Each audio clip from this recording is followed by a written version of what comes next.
on clarinet, Yeah. and I know a little bit of trumpet. I don't know about flute, but I could teach you something on clarinet right now. I can teach you everything I know for. Okay, so first things first. Here's everything you need to do to get a proper sound of a clarinet. You need to have good posture, arms up, fingers at a slanted angle, tip of the tongue to the tip of the reed. Make sure you're tonguing every note unless it's slurred. And then you have to keep the right amount of pressure on the keys. Slightest pressure when you're going up to the third to the fourth octave will cause it to squeak. Make sure you're using the right reed. Since you're a noob, you have to use a 2.5.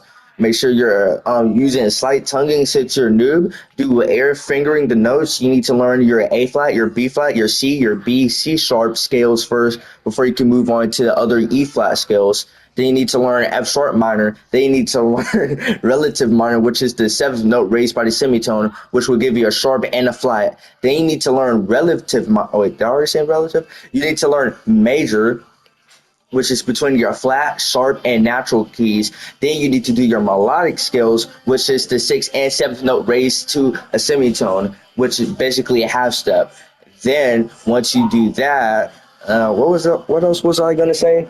Oh yeah, to get to that four octave, you need to learn the first basic notes, which is C, D, E, F, G, and then back to A because every time you go to the G, it restarts. But if you're playing a scale and you want to go up, C, D, E, F, G, second octave, C, D, E, F, G, third octave, and so on.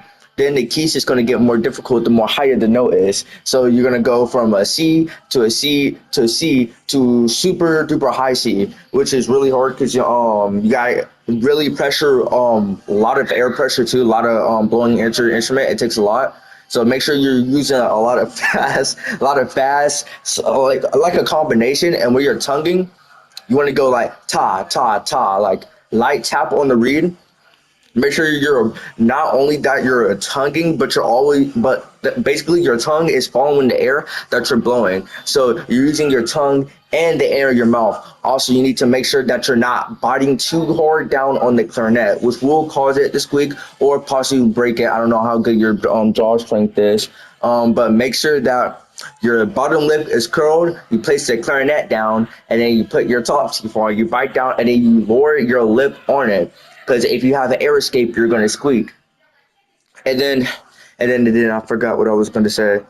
Make sure you're not bending your chin. You always want to keep your chin flat. So focus on EU, like that EU, and then your chin should go flat. Make sure you're doing that. It might sting a little bit because when you're playing a lot. And then to work on getting fast fingering movements, you should do a couple of not fast pace, but a little slow pace, and then gradually increase the tempo. Preferably, I would do 80, and then I try 95 to like 105 tempo, and then once you do that, you can work on your long tones, and long tones is just working on air because you need to build up that air string. So to build up your air, I would recommend you use a balloon.